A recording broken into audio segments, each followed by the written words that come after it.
There is arguably no story of timber exploitation as staggering as the rosewood trade. Rosewood is a generic name given to dark, rich, and durable timber sourced from trees across the world's tropical regions. And this trade is reported to be the most lucrative form of wildlife crime. In recent years, West Africa's rosewood trees, also known as koso, which are protected under the Convention on International Trade in Endangered Species, CITES, have been a prime target. Fueled by the explosive demand for rosewood furniture predominantly in China, these trees have already been exhausted across Asia and South America. In sparsely forested West Africa, they are now on the brink of extinction. Most government decision is informed by the agenda to make profits, to make more revenue. What we have removed from our forests in just about 6 years, we will still have removed those proportions of trees and spread it across perhaps 20 years, thus allowing undersized trees to grow to maturity, and then they can be harvested. Between 2010 and 2014, according to CITES, China reported importing over 360,000 cubic meters of rosewood logs from the Gambia. That's equivalent to 360 million kilograms. Rosewood was also heavily exploited in Senegal and Guinea-Bissau during this period, as well as Côte d'Ivoire and Togo. As this timber became more and more depleted in these countries, criminals spread further across West Africa, with a dramatically increased presence in Nigerian forests in 2015. Taraba State, where most of Nigeria's rosewood has been sourced, banned all felling of trees the same year, but this hasn't stopped the rapid rate of deforestation in the state. The explosion in harvest of this timber at an unsustainable rate and its export from Nigeria represent one of the cause of the devastation of Nigeria forests. Mr. Raphael Edu is the Republic of Benin's former environment minister and the Africa program manager for the Environmental Investigation Agency, an international NGO that investigates and campaigns against wildlife crime. The EIA has spent years tracking the illegal trade of rosewood, and as criminal networks turned their attention to Nigeria's koso trees, so did the EIA. EIA conducted 3 investigations in this country.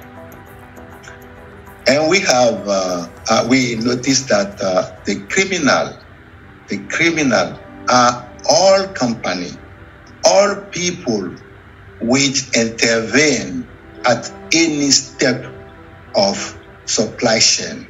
That means from the forest to the export.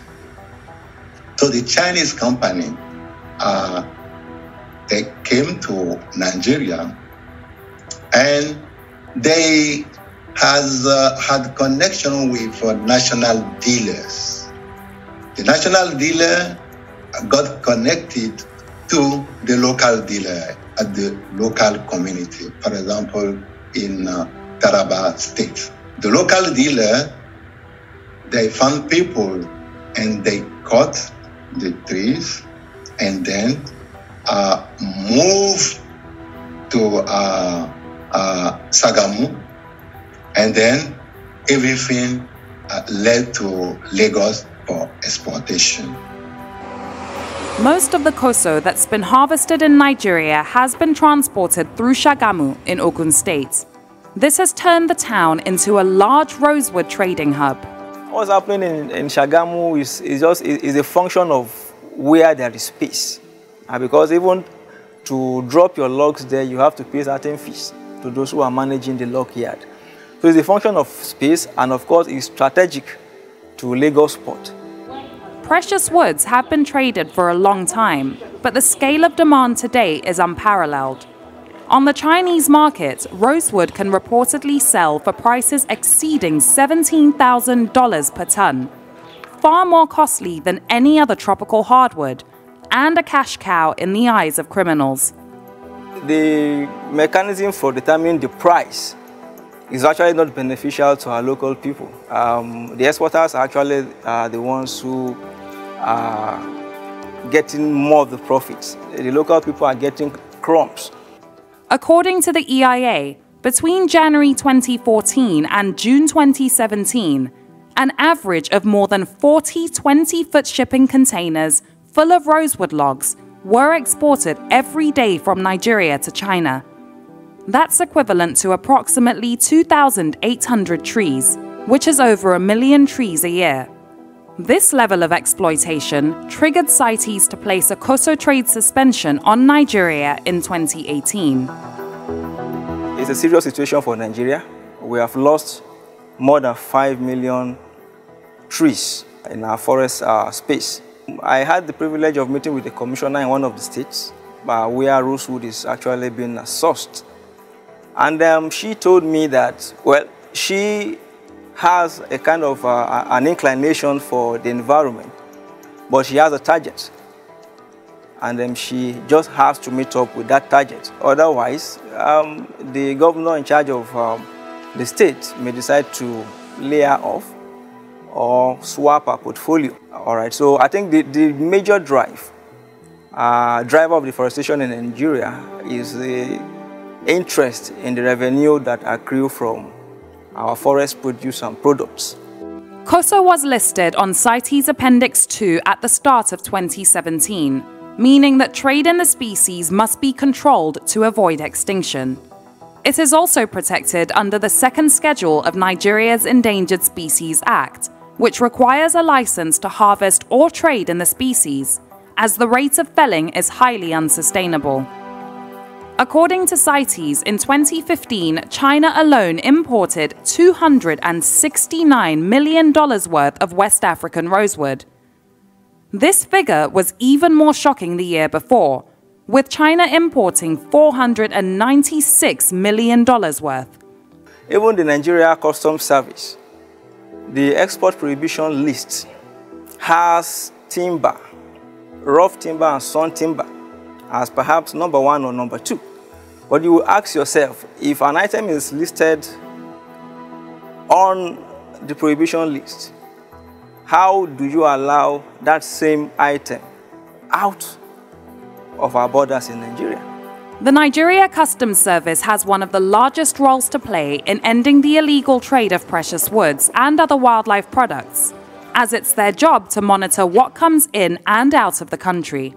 We know from intelligence that some of these people buy some small handsets and they distribute them to some border community dwellers who will monitor the movement of our anti-smuggling patrol teams and provide information to these criminals, telling them where we are heading to and where they shouldn't follow, how they should move left or move right, essentially sabotaging all our efforts to arrest this element. So those who just limit their finger pointing to customs probably are doing this out of sheer ignorance of the realities of the challenges we face daily along the borderlines.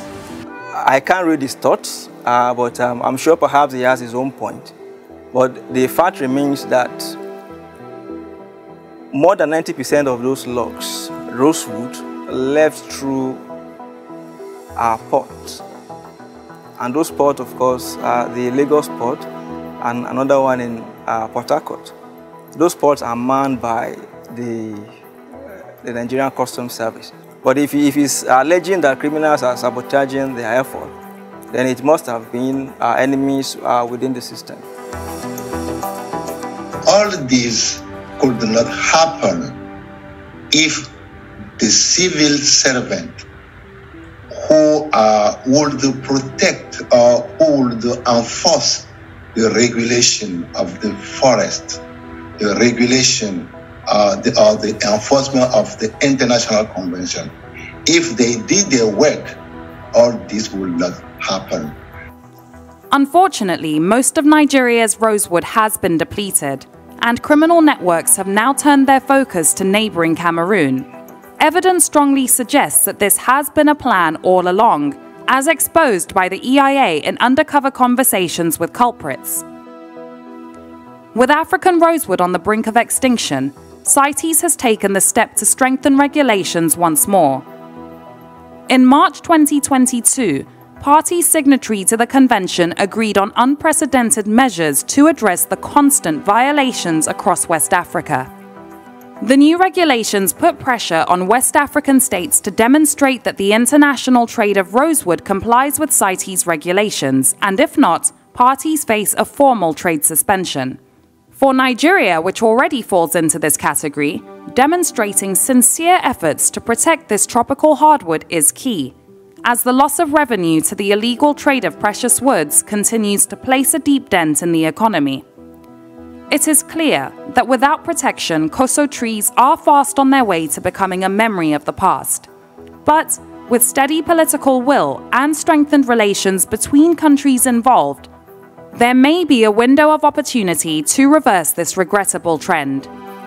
Laila Johnson-Salami, Arise News.